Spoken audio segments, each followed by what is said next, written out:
La estricnina se define como una sustancia venenosa de sabor amargo que se extrae de la nuez fómica y otras plantas. Se emplea en la elaboración de medicamentos para la estimulación del sistema nervioso, combatir la anorexia, entre otras cosas. Asimismo, se utiliza habitualmente como pesticida para matar pequeños vertebrados, en particular pájaros y roedores.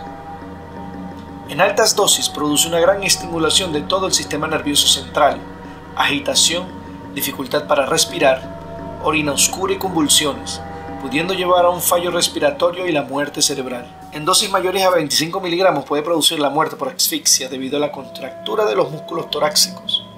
Las manifestaciones clínicas aparecen de 10 a 30 minutos después de haberlo ingerido.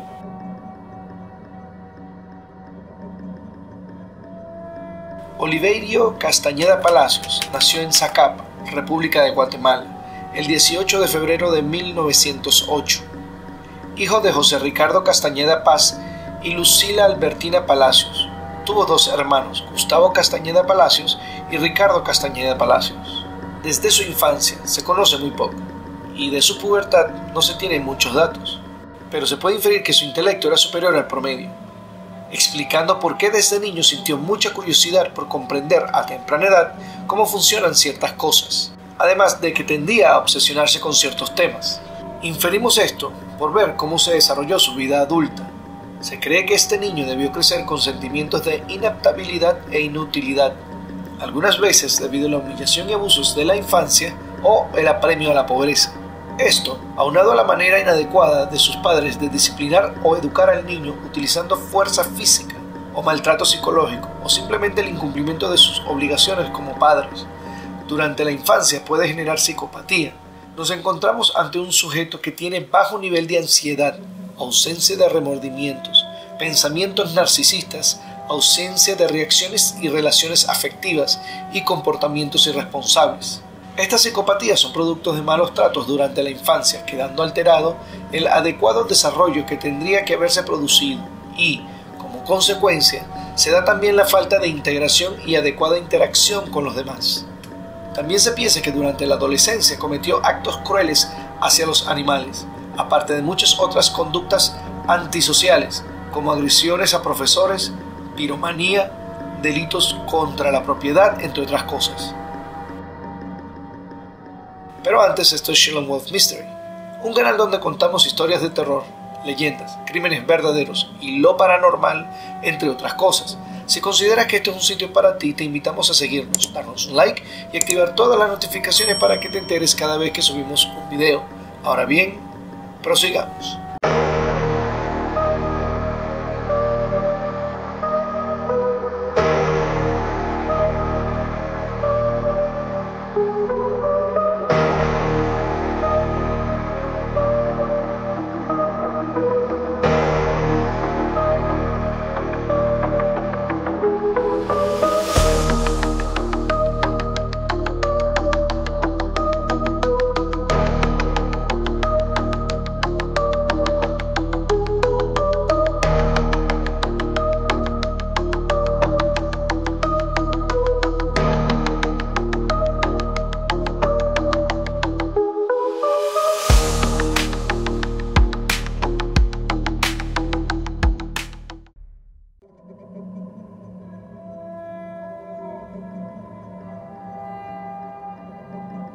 Lo que sí se sabe con certeza de Oliverio Castañeda Palacios es que en algún momento de su adolescencia encabezó varios grupos de protestas en su natal Chiquimula. Estas actividades desencadenaron desórdenes en el centro de estudios que culminaron en una huelga escolar. Ese mismo día fue expulsado del colegio, pero justo el día en que obtuvo su título de bachiller, doña Luz Palacios Castañeda, su madre, falleció, marcándolo profundamente, trastornando su percepción de la realidad. Posteriormente siguió la carrera de Magisterio o Derecho, la que terminó a corta edad. Fue llamado a trabajar como asistente del secretario de Instrucción Pública, quien al morir inesperadamente y súbitamente fue sustituido en el cargo por Castañeda. El joven Castañeda logró conseguir un puesto con la Delegación Diplomática de Guatemala, lo que le permite mudarse a Nicaragua en 1929, donde residió por un tiempo en Managua. En 1930, de vuelta en Guatemala, Castañeda, ya cortejando una joven hace tiempo de nombre Marta Jerez, se casa con la misma ese mismo año. La joven Marta Jerez provenía de una buena familia y de dinero. Se dice que a Castañeda le gustaba la buena vida y que por eso se casó con Marta, en un intento quizás de escapar de la pobreza, síntoma de su psicopatía. La ambición de Castañeda no conocía límites. Ya casado con el pretexto de terminar su carrera de Derecho, en 1931 se muda a la ciudad de León, en Nicaragua. Santiago de los Caballeros de León, o simplemente León, es un municipio y una ciudad de la República de Nicaragua, cabecera del departamento de León, y se localiza aproximadamente a 90 kilómetros al noroeste de Managua. Se asienta en las orillas del Pacífico, teniendo a 18 kilómetros las dos playas más cercanas, Poneloya y Las Peñitas. Fue fundada en 1524 por Francisco Hernández de Córdoba. León ha sido la sede intelectual de la nación, con una universidad fundada en 1812, hecho por el cual se le conoce como Ciudad Universitaria o Ciudad Metropolitana. Probablemente es la razón por la cual Castañeda decidió mudarse a esta ciudad. También es un importante centro agrícola y de comercio de Nicaragua. Hasta el nombramiento de Managua como la capital de Nicaragua, León rivalizó con Granada para dicha representatividad. Una vez en esta ciudad, Castañeda y su esposa se hospedaron en el hermoso y elegante edificio del Hotel Metropolitano. Desde allí, el joven guatemalteco comenzó a usar todas sus habilidades para cautivar a la sociedad pudiente leonesa. Según Fresia Paregas, abogada y escritora de la ciudad de León, comenta que Castañeda era un joven guapo, elegante, educado, inteligente, que se ganaba rápidamente la confianza de las personas. Además, tenía un atractivo especial. Más que bien parecido, tenía eso que los artistas llaman sex appeal. Con apariencia de Catrín o dandy, Castañeda vestía ataviado en trajes de negro riguroso, sombrero y bastón blanco, pelo liso, tomado hacia atrás, con goma y un par de lentes redondos que le daban el toque intelectual. No era un hombre de rostro anguloso o fornido, no parecía galán de telenovela, era más bien delgado, de rostro fino e inexpresivo, pero tenía una personalidad arrebatadora. Esta personalidad magnética le valió conocer y desarrollarse abiertamente dentro de la sociedad leonense. Se dice que incluso comenzó a sostener romances con varias damas de esta sociedad que se sintieron muy atraídas por este guapo joven guatemalteco, a escondidas de su esposa Marta. Este encuentro con todas estas familias pudientes alimentaron los deseos de Castañeda de pertenecer a este mundo de las fortunas forjadas en los tiempos de antaño, y la familia a la cual su destino quedaría ligado para siempre fue al de la familia Gurdián.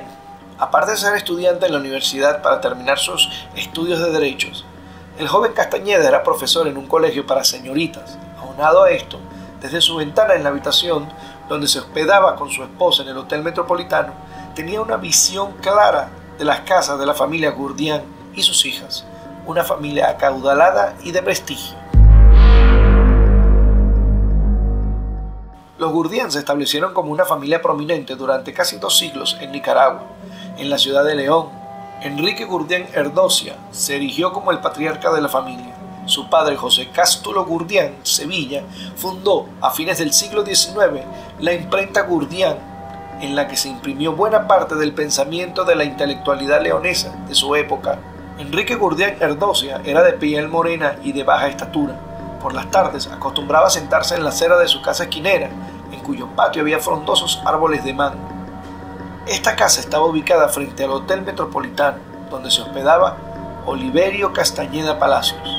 Don Enrique Gurdián Erdocia es considerado, según las crónicas de la época, como un ciudadano ejemplar y notable hombre de empresa, que fue gerente desde 1908 hasta su muerte, donde los vecinos de León dejaron testimonio de su honradez, honorabilidad y competencia.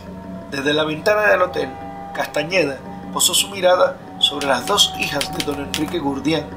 Estas eran Marina Elisa Gurdián Castro y María Luisa Estela Gurdián Castro. Estas 2 jóvenes leoneses se perfilaban como su mejor entrada a la sociedad y el dinero que Castañeda tanto anhelaba. Comenzaron primero con miradas de una ventana a otra, luego con pequeños encuentros casuales sobre los bancos de la Casa Prío, una fuente de soda de la época donde se reunían los pobladores para tomar algo o comer helado y poder sobrellevar el sol de la tarde. El carisma y la personalidad atractiva de Castañeda logró emocionar a las jóvenes Gurdián, a tal punto que el guapo joven guatemalteco y su esposa fueron invitados a cenar en la casa de la prestigiosa familia. Oliverio Castañeda Palacios era un tipo astuto, sigiloso, mitómano, a base de mentiras y misterios, fue creando una fama de interesante e irresistible. Su arma era raptar hasta sus víctimas. Doña Fresia Vanegas lo define en una palabra: seductor. Él sedujo a hombres y mujeres por igual. A ellas las enamoraba con su aspecto de galán y a ellos con su porte intelectual. Era locuaz y sabía manejarse en los círculos de la alta sociedad, comenta Vanegas. Tal fueron sus poderes de seducción que don Enrique Gurdián en 1933 le invitó a él y a su esposa a que se mudaran con ellos a la casa de la familia, ya que no tenía sentido que un matrimonio tan joven desperdiciara su tiempo y dinero en un hotel. Oliverio parece que se sentó muy bien. Para el dandy guatemalteco ahora se sentía como que era parte de la alta sociedad de León. Lo invitaban a los eventos sociales de la mano de los Gurdián. Se codeaba con empresarios, políticos, hacendados. Se sentía bien. Toda su vida nunca encajó con otras personas y círculos sociales, pero aquí él pertenecía a esta clase social. Tanto fue lo bien que se sintió que comenzó a ver con desdén aquellas cosas que hacían ver mal a aquella zona de la ciudad. En varias ocasiones se comentaba entre la gente el problema grave de los perros callejeros que deambulaban libremente ensuciando los callejones y avenidas de la ciudad. El problema era muy serio, pues siempre hurgaban y desordenaban la basura que se dejaba afuera para la recolección. En ocasiones encontraban la manera de entrar a alguna cocina cuando los dueños estaban descuidados y robaban algún trozo de carne que se encontraba mal puesto. Castañeda, frente a esta situación, sirvió como un supuesto héroe y buscó la manera de acabar con los perros, y encontró la manera de hacerlo. El guatemalteco tomó trozos de carnes y los adobó con estricnina, haciendo que la población de los perros en León disminuyera y en algunos círculos le ganaría el apodo de el mataperros. Pero para quien realmente la vida comenzó a tornarse muy difícil una vez que se mudaron a la casa de la familia Gurdián fue a Marta Jerez, la esposa de Castañeda. No solo podía ver los avances e indiscreciones que las damas de la sociedad le hacían a su marido, pero también veía las miradas inapropiadas, las caminatas a solas en el jardín y las indirectas que tenía Castañeda con las hijas de don Enrique. Asimismo, Marta comenzó a desmejorar su salud. Poco a poco dolores abdominales la dejaron postrada en la cama. Cada vez más se le fue viendo menos. Sus noches se llenaron de angustia ante los dolores que no cesaban mientras ella se rodaba de un lado para otro. Y solo se paraba cuando el dolor cesaba lo suficiente que la dejaba dormir. En tal momento le daba tiempo a Castañeda de pasar tiempo con las hermanas Gurdián. Pero los testigos aseguran que siempre él estuvo pendiente del estado de salud de su esposa, administrándoles medicinas en las esperanzas de que ella mejorara. Pero no era el caso. Finalmente, Marta mencionó las famosas palabras que quedarían inmortalizadas en el ideario de los leoneses. Oli, ¿qué me has dado? ¿Qué lo motivó a hacer esto? Palabras que se dicen son más inventadas que reales. En 1933, un 13 de febrero, fallece Marta Jerez de Castañeda. Luego de la muerte de su esposa, Oliverio Castañeda regresa a Guatemala, donde se queda por algunos meses, comparte con su familia y pone las cosas en orden. Pero posteriormente el viudo vuelve a Nicaragua y se instala de una vez en la casa de la familia Gurdián. Los Gurdián todavía sentían que la pérdida de la esposa de Oliverio se estaba reciente, pero Castañeda tenía otros planes, y soltero nuevamente comenzó a enamorar a la primera de las hijas de don Enrique, la joven María Elisa Gurdián Castro, llamada por todos cariñosamente como Ena. Ena estaba encantada con los avances del guapo Castañeda. Él, sin verse frenado por su antigua esposa, podía oler que se acercaba cada vez más la fortuna de los Gurdián. Pero aunque enamoraba a Ena, no dejaba de ser muy amable y cortés con la hermana menor, María Luisa Estela Gurdián Castro, como si también tuviese intenciones de cortejarla. Pero extrañamente la salud de Ena comenzó a deteriorarse, y justo como la ex esposa de Castañeda cayó en cama, con dolores de barriga y un malestar en general. A pesar de ser tratada, su salud se agravó tanto que el 3 de octubre de 1933 fallece en extrañas circunstancias Marina Elisa Gurdián Castro. Su padre, devastado, estaba sumido en una gran depresión. ¿Qué podía haber pasado para que su hija corriera con semejante destino? Pero no tuvo mucho tiempo para indagar, pues él también cayó enfermo, con los mismos síntomas, y tan solo 6 días después, don Enrique Gurdián Erdocio muere también en forma muy extraña.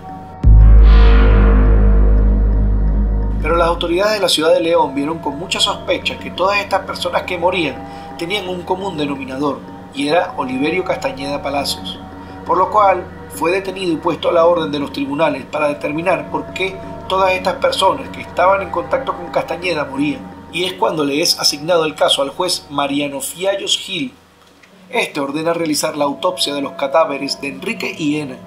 Los médicos encuentran restos de estricnina, y es aquí que deciden abrir un proceso judicial contra Oliverio, el cual se conocería como el proceso Castañeda. En el proceso se ordenó de igual manera exhumar el cadáver de su ex esposa para practicarle la autopsia, donde también encontraron que Marta Jerez fue envenenada con estricnina. Al final, Castañeda fue acusado del asesinato por envenenamiento de Marta Jerez, Marina Elisa Gurdián Castro y don Enrique Gurdián Erdocia. Lo que siguió fue un juicio que quedaría grabado en las calles de la ciudad de León y sus habitantes y en las generaciones por venir. Fresia Venegas nos cuenta que cuando él cae en desgracia, que le achacan la muerte de su esposa, doña Marta, y la de la muchachita Gurdián, toda la élite leonesa que andaba detrás de él se le volteó. Es ahí cuando el pueblo, la gente humilde, lo toma como bandera y lo defiende porque siente que era un asunto de venganza por el escándalo familiar. Era ver ricos y pobres enfrentados por este señor. El día de la audiencia León se agitaba. Una hora antes de la cita empezaba la romería rumbo a la casa del obrero, donde se realizaban las sesiones del caso. Ataviadas con sus mejores vestidos, peinaditas y olorosas a agua de flores, un tropel de mujeres se tomaba el corredor, una suerte de ejército femenino que se declaraba fiel a Oliverio Castañeda. Se sentaban en las sillas y en las bancas colocadas frente al estrado, todas buscando la mejor vista, el mejor lugar desde donde se pudiera divisar al hombre vestido de saco y pantalones oscuros, camisa blanca y corbata, el del inconfundible pelo brillante de tanta goma, y un par de lentes redondos que remataban su pose de caballero intelectual, un dandy sin dinero, pero con bastón y un séquito que defendía su inocencia a ojos cerrados. Sin artefactos que difundieran el sonido con propiedad, los testimonios que se ventilaban en el estrado iban pasando de boca en boca. Las versiones de aquellas declaraciones de testigos e implicados son un eco que hasta ahora resuena en las calles de León. Fue un evento que dividió a ricos y pobres. Durante el juicio muchas cosas fueron dichas. Incluso se mencionó que la muerte de su madre se debía a que la misma había enfermado de cáncer. En su afán de evitarle el sufrimiento y dolor a su madre, Castañeda le dio de tomar cápsulas de estricnina, lo que en poco tiempo le provocó la muerte que la liberaría de su dolor. Castañeda malinterpretó esto como un verdadero acto de amor para con su progenitor. También se alegó que su plan era envenenar a su esposa, a Ena y a don Enrique, para finalmente casarse con la menor de las Gurdián, María Luisa, y de esta manera acceder a la fortuna de esta familia. Entretanto, Castañeda se defendió solo. De vez en cuando contaba con la ayuda de Ramón Romero, pero en general, él mismo asumió su defensa, aduciendo su inocencia. Yo nunca le di medicinas ni a Ena ni al señor Enrique, no hay pruebas de eso. ¿Quién en su sano juicio comería una pierna de pollo que sabe amargo?, refutaba Castañeda en su autodefensa. Según el escritor nicaragüense Sergio Ramírez, a él no le deja de sorprender el refinamiento de la técnica criminal para llevar a cabo los asesinatos. Leyendo y leyendo los archivos, es interesante ver cómo Castañeda refutaba cada hipótesis de la cual lo acusaban. A pesar de que él con todas razones explicó que no había forma de comer algo que tuviera, aunque sea un poco de estricnina, por su sabor a hiel, igual lo condenaron. Yo encontré la clave, dice Sergio Ramírez. Él usaba el procedimiento de la ruleta rusa por medio de las cápsulas. Ni él ni las víctimas sabían en qué momento ocurriría la muerte, expone el escritor. Esto quiere decir que Castañeda mezclaría cápsulas de estricnina junto con otras que la familia tomaría en caso de necesitar alguna medicina. Pero en qué momento tomarían la que tenía la dosis mortal de estricnina, eso nadie lo sabría. Al final del proceso, Oliverio Castañeda Palacios fue condenado a muerte por haber envenenado a Marta, Ena y a don Enrique. Sin embargo, apeló y la Corte Suprema de Justicia lo condena a cadena perpetua en la cárcel La 21, en el año de 1935.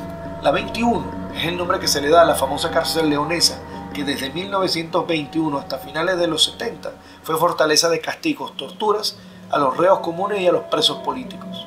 Oliverio Castañeda estuvo en la primera celda a la izquierda, entrando por el único portón de acceso. Esta era la celda de los asesinos. Había una para los violadores y otra para los reos comunes. Según la información recopilada, Él solo pudo haber estado aquí y en la de los reos comunes por un tiempo, expone Frank Rivera, administrador del Museo de Mitos y Leyendas de León. Por una ventanita diminuta que se abre en la puerta de metal, entraban los aliños de la comida que recibía Castañeda, aliños perfumados, aliños con cartas, aliños con la solidaridad de la gente que lo convirtió en el inocente del pueblo, que era condenado por los poderosos de la ciudad. Se dice que sus enamoradas venían aquí a visitarlo, le traían comida, cosas para mantenerse, pero lo que querían era verlo. Todavía hay quienes llegan buscando la historia del paso de Oliverio por esta cárcel. En el año de 1936 escapa espectacularmente de la cárcel con un disfraz, un uniforme militar que nadie pudo reconocer. La Guardia Nacional lo captura en el barrio indígena de Sutiaba y lo lleva a las inmediaciones del cementerio de San Felipe. Allí, un integrante de la Guardia Nacional, vinculado a la familia Gurdián, de nombre Anastasio Ortiz Ramírez, le aplica la ley de fuga y fue muerto a balazos por los demás miembros de la patrulla. Según algunas versiones se cuenta que Salinas Salazar, joven militar en aquellos días y miembro de la patrulla, contó que Oliverio, ya herido de muerte, le confió estas últimas palabras: «Yo no tengo la culpa», con lo que según Salinas atribuía haber cometido los crímenes a no haber podido sustraerse de sus impulsos. Oliverio murió el 7 de junio de 1936 a la edad de 28 años. Fue sepultado, al igual que sus víctimas, en el cementerio de Guadalupe de León. Al lado sureste del cementerio de Guadalupe, casi oculta, está una pequeña tumba en la que se lee el nombre de Oliverio Castañeda, una fecha del mes de junio de 1936 y un versículo: «Mía es la venganza», Hebreos 10:30. Según versiones que algunos lugareños cuentan, dicen que los restos de Oliverio Castañeda fueron exhumados 2 años después de haberlo sepultado en el cementerio de Guadalupe y que fueron enviados a Zacapa, Guatemala, su ciudad natal, pero no hay registro de las exhumaciones de esa época. No se sabe quién estuvo a cargo del procedimiento y puede que nunca se sepa. Lo cierto es que a la tumba de Castañeda no dejan de colocarle flores cada año. En la tercera calle del cementerio, una cuadra al este y 3 metros al sur, está la lápida gris con la inscripción que habla de su venganza y la devoción de alguien que cada noviembre llega a pintar sus recuerdos, a honrar su memoria con flores y a prender una vela para que nadie se olvide del famoso envenenador. Estos eventos movieron al escritor Sergio Ramírez Mercado a escribir su novela Castigo Divino, publicada en 1988, donde narra con total descripción los acontecimientos que sucedieron con Oliverio Castañeda Palacios y que inmortalizó de tal manera lo sucedido que personas viajan a visitar la tumba de Castañeda después de leer la novela.